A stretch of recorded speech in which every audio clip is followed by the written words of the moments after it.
Hello everyone, this is Nitin. Happy Independence Day. Everyone is celebrating the joy of the country's independence. Only a few people seem to be thinking about self-independence. Have questions for you. Are you dependent on your friends or family or your boss or your manager or your company? Are you living and working openly but yet in a closed environment? Are you stuck up in agreements and situations, rules and responsibilities and regulations, those conditions and procedures and protocols?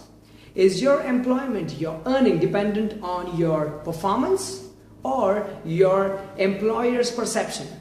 Are you working like an open bird and simultaneously feeling that there's a golden cage and it's beautiful but I cannot fly out of it? Is your organization allowing you to be innovative, creative and open and independent in the work life? Is it so? Answer these questions. Now, what I want to say to you is that the answers of these questions have significant impact and they are very important for first, number one, you, and second, the country.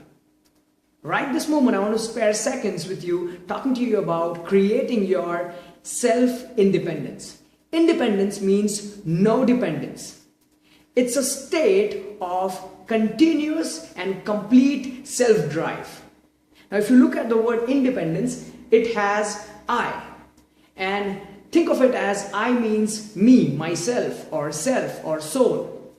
Now, it all talks about how you take your initiative and without anyone do anything which you want. Alright? Now, all the examples indicate in this direction.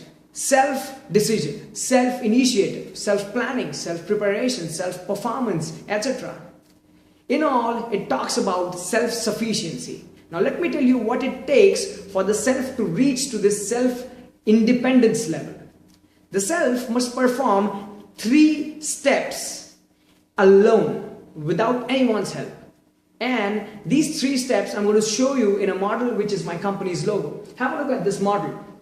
Think of these letters as A, I and R and O. So the first step is analyze your work. Identify the strengths, weaknesses, opportunities and threats which will get the work done. And research on how you can best use them to create your success.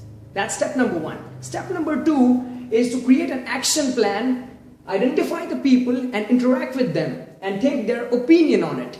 And then create rules for your performance.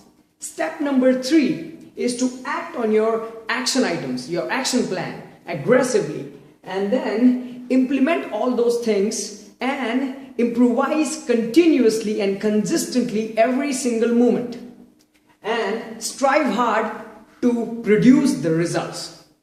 Now, in these 3 steps, repeat whichever step if necessary.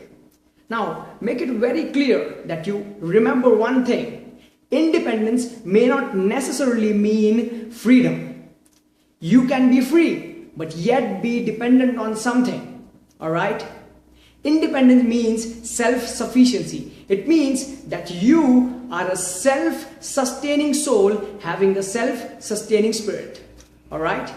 I want you to consider all this knowledge and start creating and celebrating your self-implementation of self-independence right from now. Thank you so much. Take care.